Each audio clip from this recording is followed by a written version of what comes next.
Hello, welcome to Dissident Canada. My name is Tyler, and today I'm going to talk about how companies are finally remembering how to fire again. Now, if you've been paying attention this year, you'll probably hear a lot of stories going around being like, hey, it's AI, hey, it's, you know, tariffs and blah, blah, blah. No, no, no. That is cover because uh, when companies announce layoffs, they take heat. But when they say, hey, it's out of our control, it's because of AI, it's because of, it's the tariffs, it's not our fault. It's also a reflection of, it's a general reflection on the economy, but more importantly, the health of the company itself.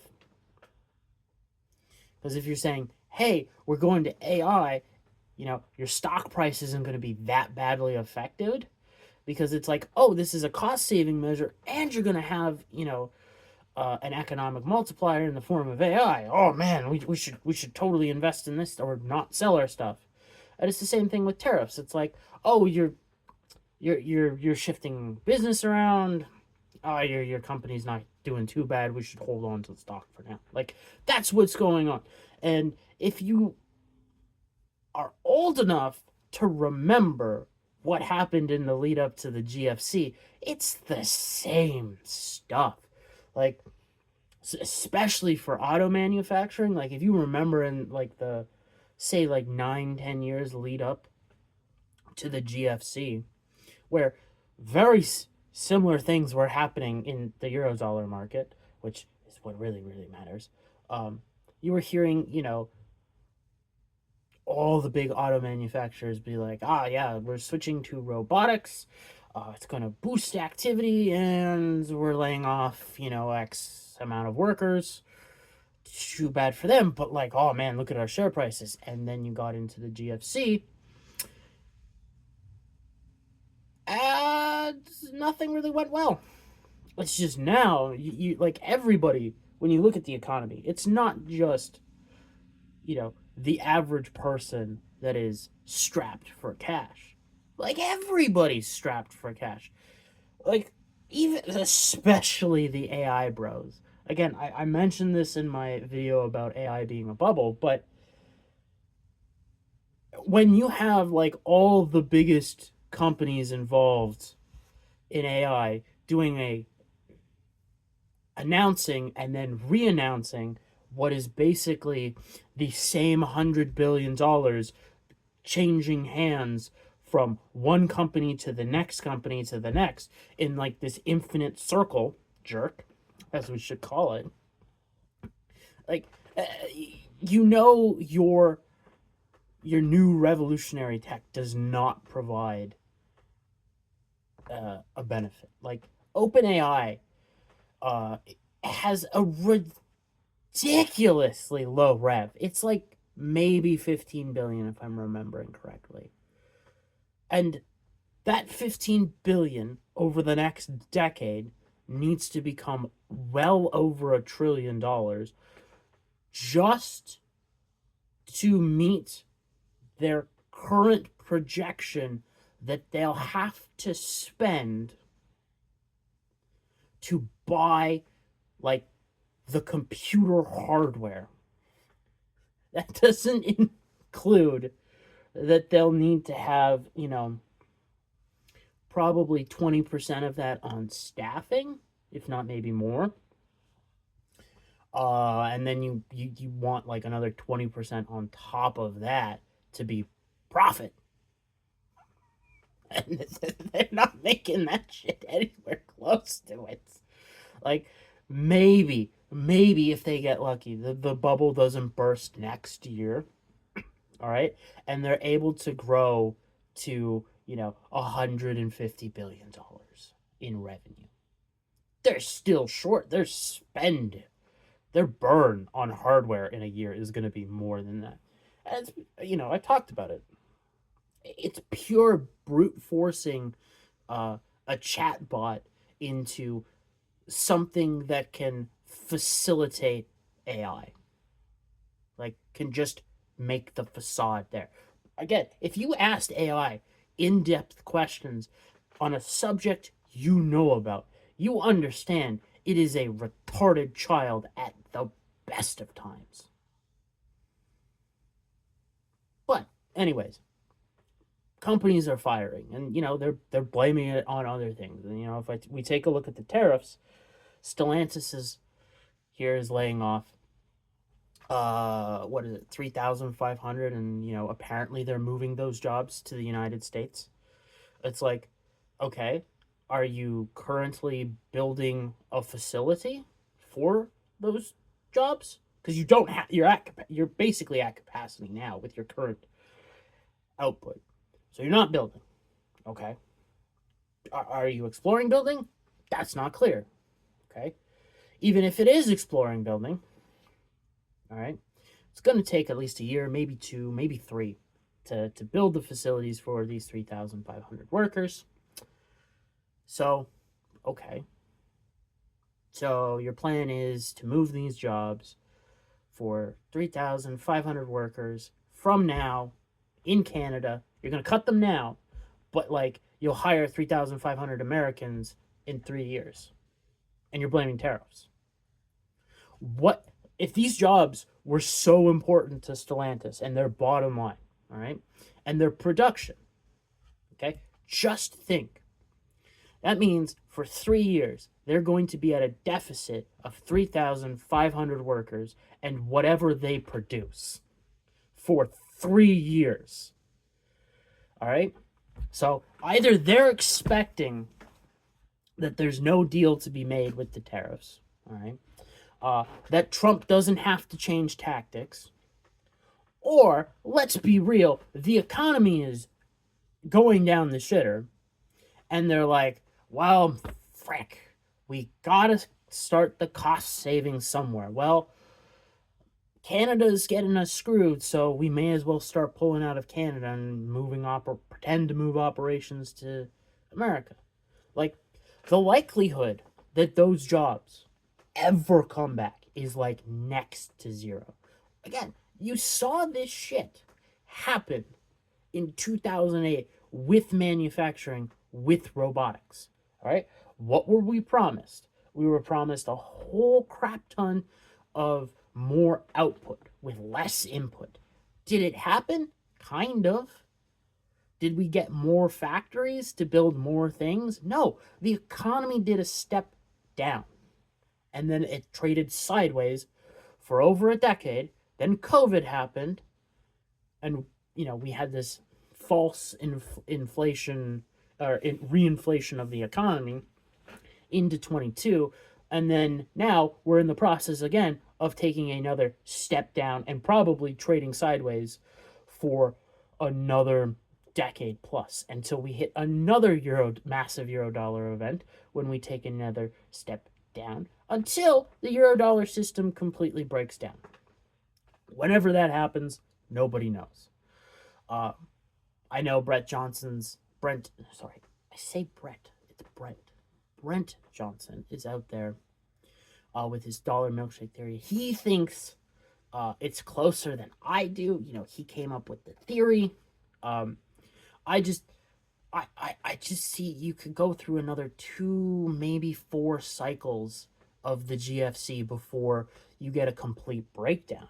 And if we continue on that's basically a 20-year thing. That's like the end of the century. So who knows? But anyways, like you're starting to see even other companies that aren't really affected by tariffs or the AI thing firing people. Like oh god, who owns is it the Volkswagen group or the Mercedes group over in Germany? They're started the process of laying people off in the summer, and it's not because they couldn't sell their vehicles to America because of tariffs. Like, they weren't getting crushed there. They couldn't maintain the European domestic market. They couldn't hit demand there. They were producing too many cars. Like you have this general slowdown in the economy, and again, you are now seeing companies starting to remember how to fire people again. Like you've realized in your own work, your hours are getting cut, or shifts getting cut. Something's going on. General lack of real meaningful work, and like it's getting tense out there. Like the only people who believe this are the ones who, are in the professional managerial class, who own stocks, and therefore they don't really matter to the system because they produce nothing of real value. But because they have stocks, you've got the market near all-time highs, or continually trying to break all-time highs. And their lifestyle's doing fine because they feel rich. They're not, but they feel it. Big difference there. And then you've got, like, say, the top 10% who are basically the ones driving the economy at this point, because, like, retail spending has collapsed. And if you've looked at the data for, like, the Amazon Prime Day sales, it's ridiculous. They're not releasing numbers. They're just like, hey, we did better in any 4-day period before. Like, Prime Day used to be 2 days, and now we're having 4 days, and it's like, you know what? We're gonna do another one. We're gonna deeply discount things and do it twice. So it's like, man, is that not an indicator that things are going tits up? And like one of the most reliable indicators, I think, of a recession is who shops at Walmart. And now this has been going on. This is a multi-year trend. This was starting in like 2022. But like Walmart is seeing that its customers, it has an uptick in customers. But where the uptick is coming from is from families that make $100,000 or more a year. So the people who are supposed to be doing well off are now shopping at Walmart instead of wherever they prefer to shop. And if the US government continues to be shut down into November, into December, which that if it continues to December, it's going to backfire on Trump. Or it's already starting to, but that's on Trump because he's focusing on foreign policy instead of domestic policy. If he would have shut down the government and focused on the domestic stuff, he'd be in much better shape. But November 1st, you have the SNAP program ceasing operations, which is what was food stamps. It is your social safety net. There's like 40 million Americans that are on that, okay? They mostly go to places like Walmart to get their SNAP benefits. They're their food. That gets cut for Walmart, they're going to have to start laying people off. Like, even if it's, only 2 weeks, they can't survive the hemorrhage with current.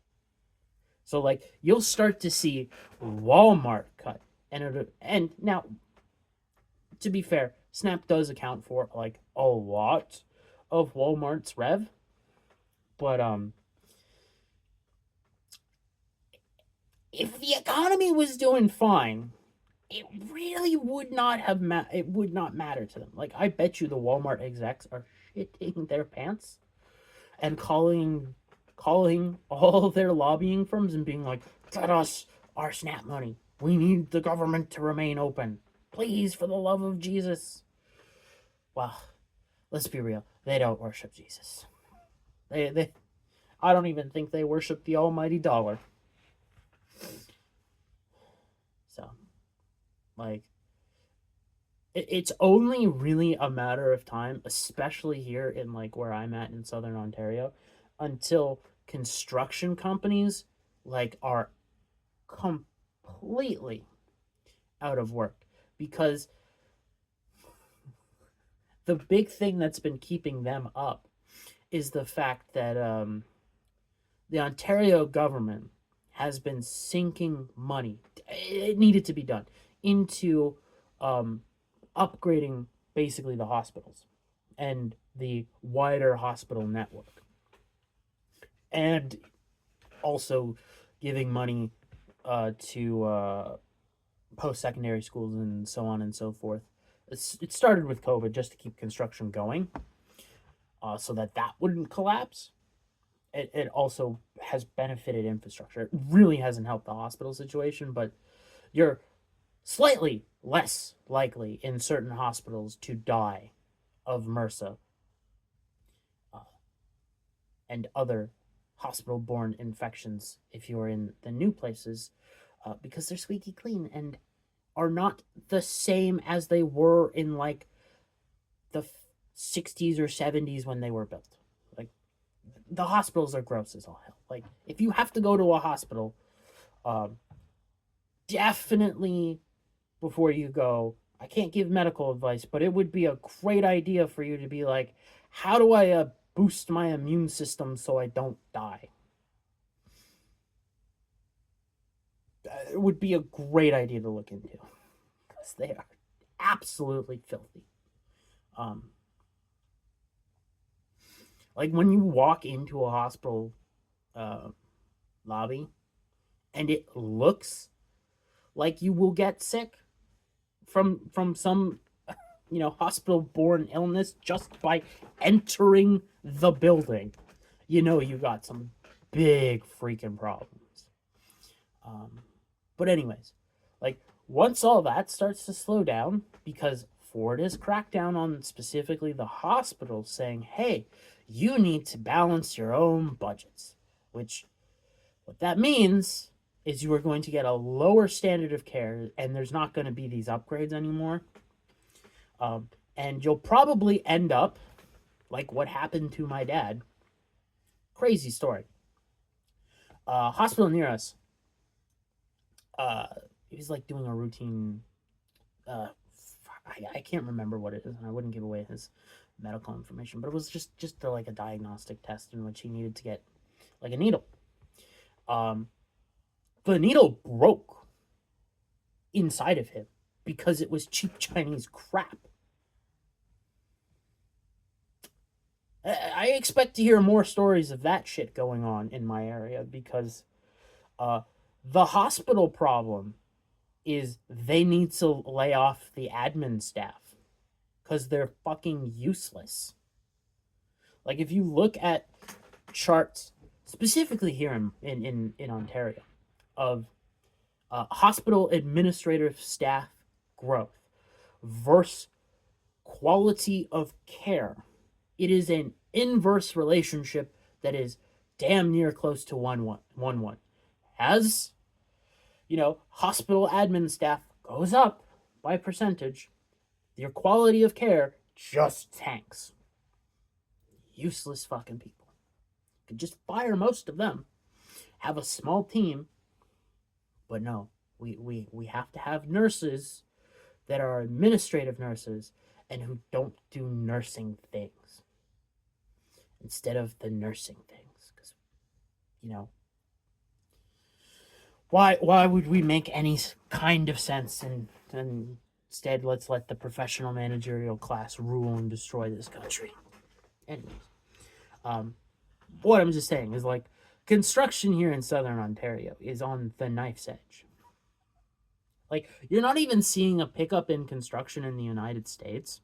Like, it's all basically, hey, we're going to finish what we've got, and we're having a hard time, getting jobs to start after that, because, in construction, you're always looking for the next job. It may be, a month out, but it's normally like a year or two out. You're trying to book jobs so that your guys have work, because your cat construction is a massive cash flow problem, because you know like in the contracts you're usually getting, you hit performance goals and then you get paid. You hit a certain percentage of like, hey, we're 25% done, we get 25% of the money. That stuff's good, but like that can take freaking time, and most construction companies are making a very low margin on each job. General contractors are making a low margin on their jobs, and they make up for that by having volume and doing lots of jobs. But it's still a relatively low margin business, which is horrendous, but it is what it is, because like they're at the point where they can't lower prices any further, because they won't have the the guys with the experience they need to do the job, but they also won't have the skills, and they won't have the amount of employees to do the work if they lower prices, and they can't jack them because nobody can afford them. It's that bad in the construction industry here. So yeah, completely expect more companies to fire, continuing the trend of, yes, it's AI, it's tariffs. In reality, it's the economy turning down. You know, such is the cyclical nature of a debt-based economy. I mean, it doesn't have to be inherently this way, but it's the way it's collateralized, and it just, at a certain point, you get, yeah, we forgot how to grow in reality. It's so sad to say that, but it's entirely true. We do not know how to have sustainable growth in the economy anymore. Like, the government just keeps trying to, with a whole bunch of incentives of like, hey, we'll just start handing out money to people who do jobs and stuff. We'll just pay for construction. That'll get the economy going. Hasn't. Obama really screwed the pooch on that too. What was it like?